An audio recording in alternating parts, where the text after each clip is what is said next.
Israel और फलस्तीन में किस तरह से माहौल जो है गड़बड़ा रहा है, तनावपूर्ण माहौल हो चुका है और हमास पर लगातार इजराइल की तरफ से प्रहार किया जा रहा है। चलिए अपडेट आपको हम दे देते हैं। इस वक्त कुछ इजराइल में हमास के हमले में 700 लोगों की जान जा चुकी है। अब तक ये दावा किया जा रहा है, ये जो रिपोर्ट्स आ रही हैं उसके मुताबिक। और गाजा पट्टी पर इजराइल हमलों में 400 हमास के लड़ाकों का काम तमाम हो चुका है। इजराइल की तरफ से ये जानकारी दी गई है। और वहीं अगर आपको बता दें, लगातार अटैक किया जा रहा है, मिसाइल्स के जरिए हमला किया जा रहा है। 500 हमास ठिकानों पर इजराइल का एक साथ अटैक होता है। लगातार गरज रहे हैं फाइटर जेट्स।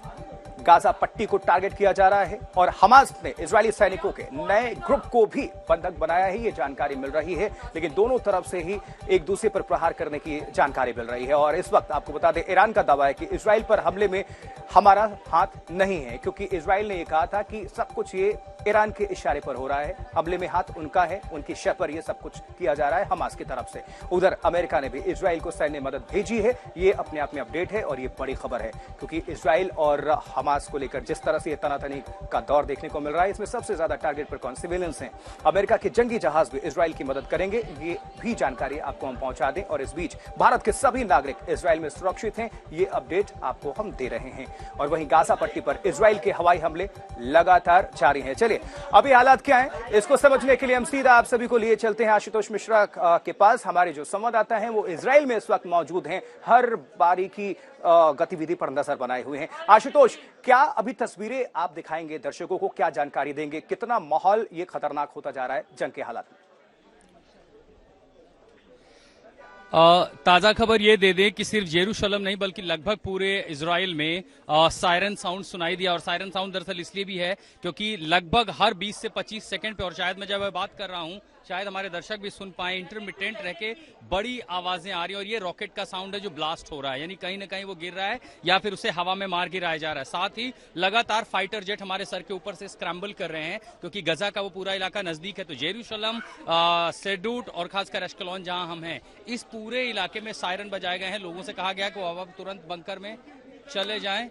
एंड लोग जो है वो काफी गुस्से में हैं और उनको और अपनी बातें, देखिए भाषा नहीं समझ सकते, लेकिन आप उनकी आक्रामकता से समझ सकते हैं कि आखिर वो कहना क्या चाहते हैं। तस्वीरें लगभग सीमावर्ती इलाकों में, सैदत के इलाके में, चूंकि अभी भी वहां पर रॉकेट के हमले चल रहे हैं और चूंकि सायरन दिया गया है कि लोग वापस बंकर में चले गए। जितने भी रिहायशी इलाके उनके आसपास बंकर बनाए गए हैं कि लोग उन बंकरों में सुरक्षित चले जाएं। हालांकि बीती रात, अभी थोड़ी देर पहले हमें वो भी तस्वीरें भी मिली हैं कि जब इस इमारत में बीती रात आग लगा दी गई, जैसे यहां पर रॉकेट गिरा सब कुछ जल गया था। और उसका नुकसान जो हुआ है वो आप देखेंगे तो उससे आप अंदाजा लगा सकते हैं कि कितना बड़ा नुकसान है।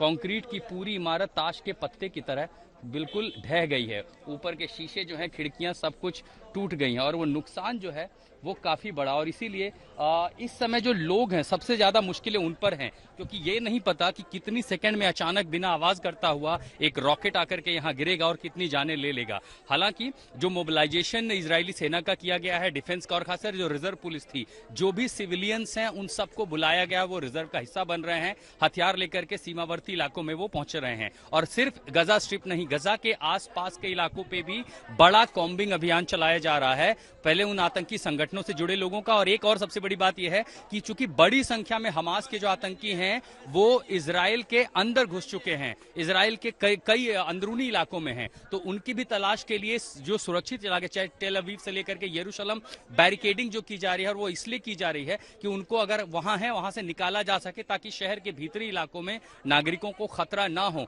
तो इजराइल के लिए पहली बार इस तरह की इतनी बड़ी चुनौती से निपटना चिंताजनक है। ऊपर से जब हिजबुल्लाह का भी एक थ्रेट है कि वो उत्तरी फ्रंट भी कहीं इजराइल के लिए ना खोल दे, तो इन चुनौतियों के बीच इजराइल के लिए अपनी सीमा भी संभालनी है, जो आतंकी हैं उनको नष्ट भी करना है, सैकड़ों की संख्या में जो लोग पकड़े गए हैं उनको बचाना भी है, और साथ ही क्योंकि जो इजराइल के लोगों को का अपहरण हुआ उनको निकालना है, और उसके साथ साथ हमास के लोगों को भी यहां से फिल्टर आउट करना है। ये एक बड़ी चुनौती इजराइल के सामने अभूतपूर्व है। और शायद 70 के दशक में जिस तरह उसने इजराइल ने हमला झेला था, यही अक्टूबर महीना था, और उसके बाद अब इतना बड़ा आतंकी हमला, जाहिर है लोगों के अंदर भी डर है और चिंता भी है। आशुतोष, यूक्रेन में तो प्रत्यक्ष रूप से नहीं है, जितने भी वेस्टर्न कंट्रीज हैं, अमेरिका अप्रत्यक्ष रूप से हैं, लेकिन क्या यहाँ इजराइल के साथ में अमेरिका प्रत्यक्ष रूप से आएगा, जब अलग अलग फ्रंट्स पर अगर इजराइल इस तरह से आप बता रहे हैं कि मुश्किलों में पड़ सकता है, हिजबुल्लाह का भी है और दूसरी तरफ गाजा पट्टी से तो टेंशन है ही।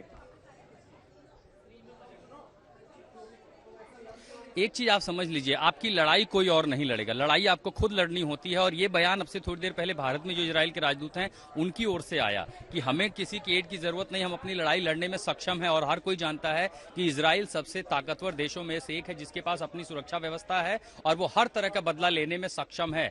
अभी जो चुनौतियां इतनी ज्यादा हैं कि हमास के पास इतनी बड़ी स्ट्रेंथ आई कहां से, इतने सारे रॉकेट उसने कैसे इकट्ठा किए, कितना बड़ा इंटेलिजेंस फेलियर है। इन चुनौतियों के बाद इजराइल के लिए देखना होगा कि क्या अब उसके लिए लेबनान से भी एक फ्रंट खुलेगा, क्या उसके लिए हिजबुल्ला से भी ऐसे में लड़ने की नौबत आएगी। हालांकि लोग यहां ये नहीं मानते कि अभी जो हमास और इजराइल के बीच की लड़ाई है वो दो देशों के बीच में भी फैल सकती है। ऐसी स्थिति फिलहाल अभी लोगों को नजर नहीं आ रही है। लेकिन इजराइल के लिए ही अपने आप में मुश्किल है कि जिस संगठन से आप लड़ रहे थे अब तक, वो गजा स्ट्रिप में, गजा पट्टी के दूसरे इलाकों में रुका हुआ था, वो अब आपके देश के भीतर घुस चुका है। और घुसा भी कैसे? ग्लाइडर लेकर के, आप समझिए कि एरियल रास्तों से भी जो सबसे सुरक्षित है वहां से घुसा, जल मार्ग से घुसा, थल मार्ग से घुसा। इसलिए इजराइल की चिंता फिलहाल बड़ी है। ठीक है आशुतोष, आप नजर बनाए रखिए और अपना ख्याल भी बहुत रखिएगा।